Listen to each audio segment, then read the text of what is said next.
Lori Zudell spent years combining the world of art with corporate business, and by using the healing powers of art, her teachings have inspired and taken corporate America by storm.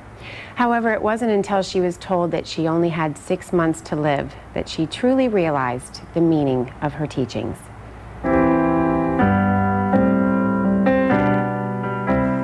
Lori, less than 2 years ago, you were raising your 2 boys, single mom, just lost your mom to cancer, and then you found out that you were sick. Take us back to when you were diagnosed with stage 4 colon cancer.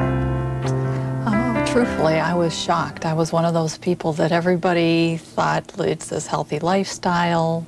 I had noticed after Mom died that emotionally I was number. You know, I was just, when I got stressed, it lasted a little longer, went a little deeper. But outside of that, I was fine. And I had just a few symptoms. They thought I had early menopause. And that was it. Yeah, your stomach was upset, you said, and you thought had a that little bit like of bloating, parasite. but yeah, they thought I had a parasite from traveling out of the country, but that was it. So when I got the news that, you know, it was stage 4, spread to the liver, badly spread to the liver, it was just shock. I remember a fog, you know, it was just whirling to doctors' second opinions. Right. And then vividly, I remember once we decided the treatment course, we were going to do chemotherapy and then surgery, which was a little controversial. I was driving home and I had to tell my boys. Right, I want to talk about that because that to me would seem like the hardest thing, would be sitting down with your 2 boys because the doctors had told you that you go home and prepare them because you might only have 6 months to live. How did you talk to them? I mean, what did you say? It was particularly difficult because everybody in their life that was close to them had died of cancer. So this was going to be a tough conversation. And I think for me, the realization that the numbness had kind of shifted to panic and fear was the fact that, you know, I thought my parents would be around to see them for their high school graduation, and now I might not. Right. So putting them, pulling them in, sitting on the sofa to talk with them was a very, very tough day. Tough day. But that was also a day that you decided that you weren't gonna let this happen. Talk about that. I'm gonna share with the audience that I'm a very close friend of yours, so it does touch me because at the same time I was going through this with you too. But you decided that you were not going to let this take you down. Absolutely. How did you do that?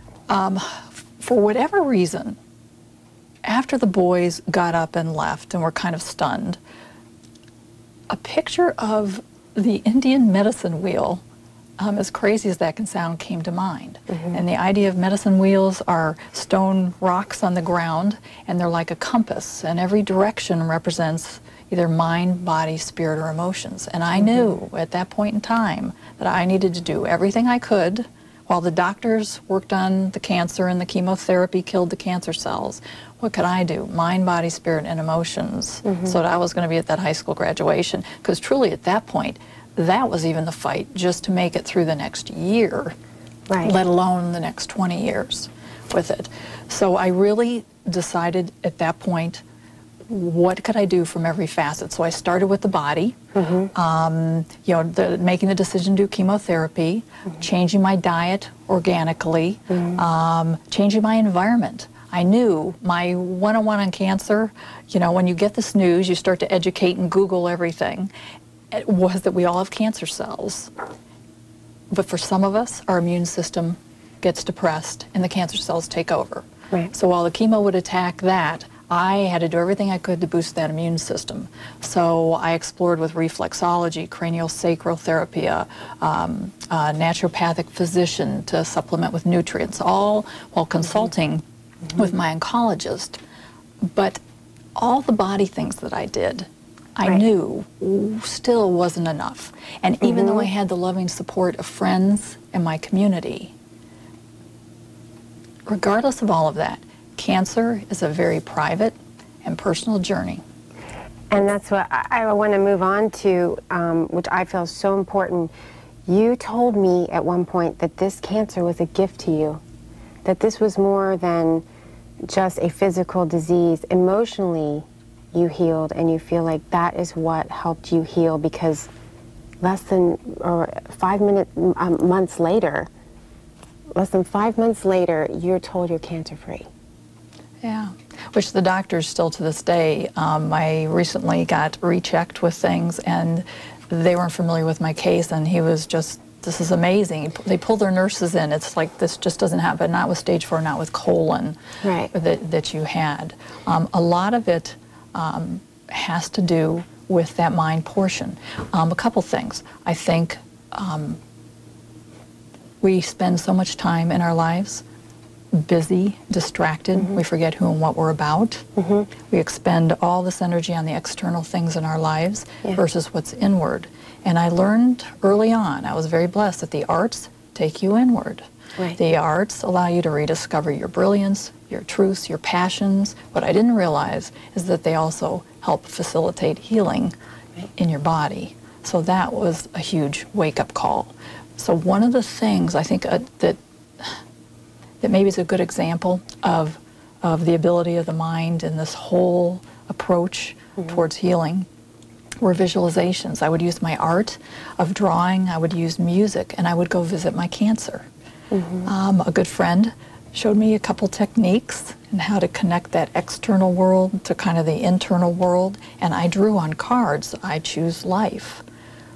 When I would go and visualize and put my music on, I would picture writing those cards in my mind, and I would go visit my cancer.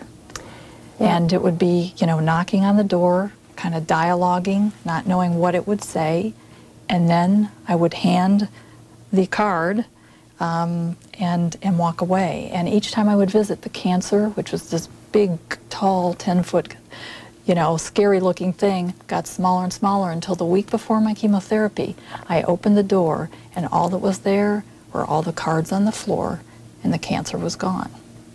You know, and I knew inside that was it. It was over. And now you're helping others through your arts and healing. And I just want to sum everything up. I wish I had more time. I thank you for sharing your story, but you told me one thing that sticks with me every day, and it's that you never know what you're going to be faced with next month, if you're going to be here next month or next year. So you take everything that is put in front of you just for that day. What would I do today if I couldn't fail? And what would I do today if I couldn't fail, and you're not attached to the outcomes or the fear anymore? So thank you for sharing your story and touching other people's lives.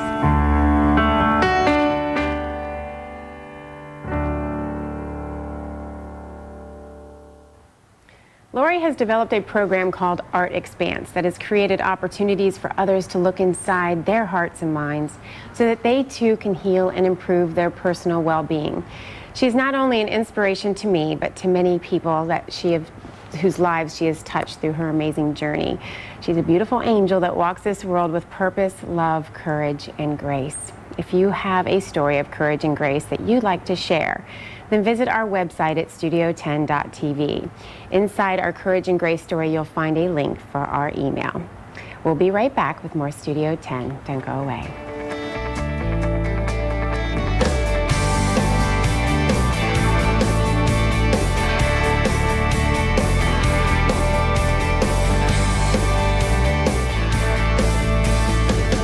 This segment was brought to you by Thomasville Furniture.